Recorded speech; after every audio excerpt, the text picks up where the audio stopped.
بسم اللہ الرحمن الرحیم۔ السلام علیکم ورحمۃ اللہ۔ میں ہوں کاشف محمود اور آپ دیکھ رہے ہیں اسلامک ہب آفیشیل۔ اور بیسیکلی اللہ رب العزت سے مانگنا ہی مقصود ہے۔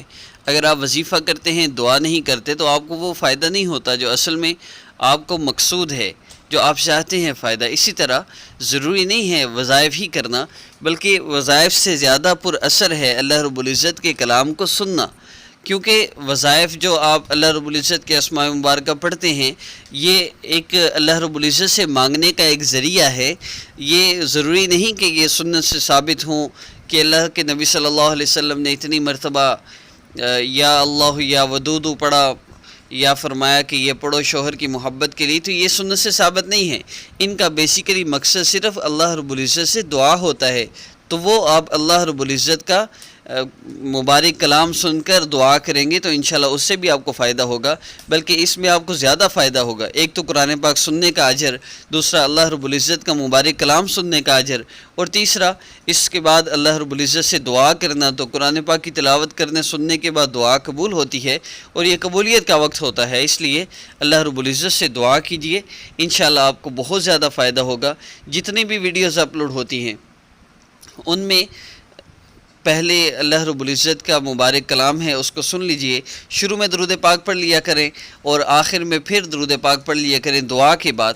اور کوشش کیا کیجئے کہ نماز، جب آپ نماز پڑھیں، بھی آپ نے وظیفہ دیکھا تو جس نماز کے بعد کا وظیفہ ہے اس نماز کے بعد آپ اس عمل کو کریں، اور اس وقت آپ ویڈیو بس پلے کر کے مصلی پر بیٹھے ہوئے بس اس کو سن لیا کریں اور دعا کر لیا کریں۔ سننے میں کوئی مسئلہ نہیں، جس وقت چاہے سنیں، جس طرح چاہیں سنیں، اور کسی بھی حالت میں سن بھی سکتے ہیں، تو ان کو مس نہ کیا کریں۔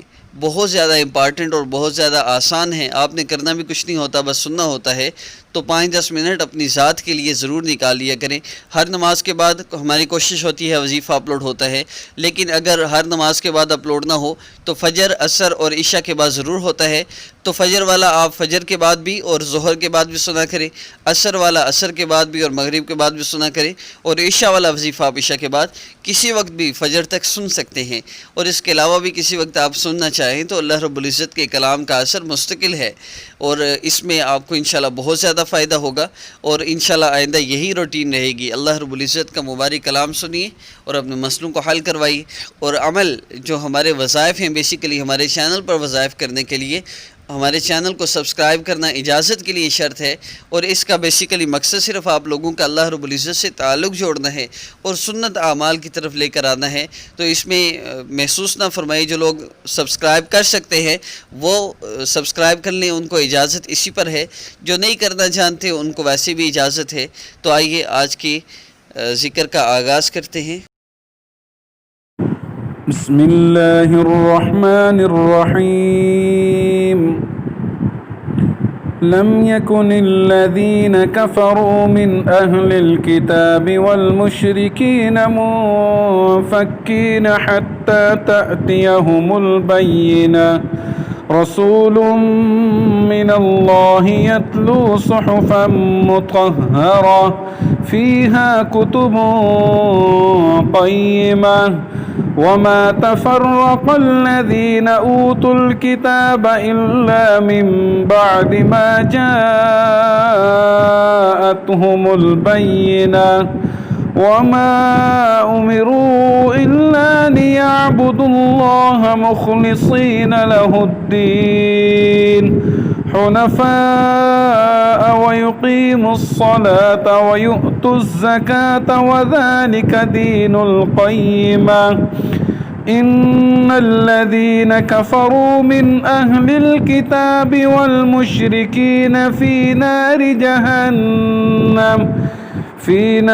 جهنم خالدين فيها أولئك هم شر البرية إن الذين آمنوا وعملوا الصالحات أولئك هم خير البرية جزاؤهم عند ربهم جنات عدن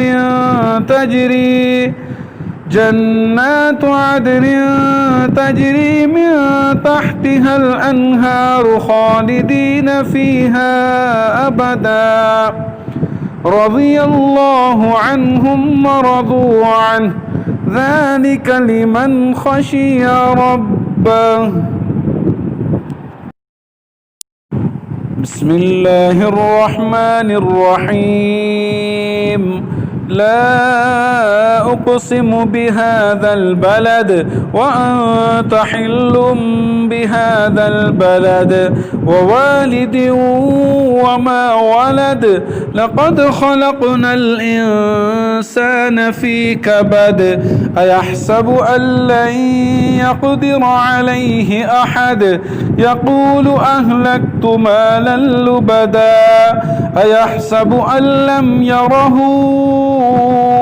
أحد ألم نجعل له عينين ولسانا وشفتين وهديناه النجدين فلاقتحم العقبة وما أدراك ما العقبة فك رقبة أو إطعام في يوم ذي مسغبة يتيما ذا مقربة أو مسكينا ذا متربة ثم كان من الذين آمنوا وتواصوا بالصبر وتواصوا بالمرحمة أولئك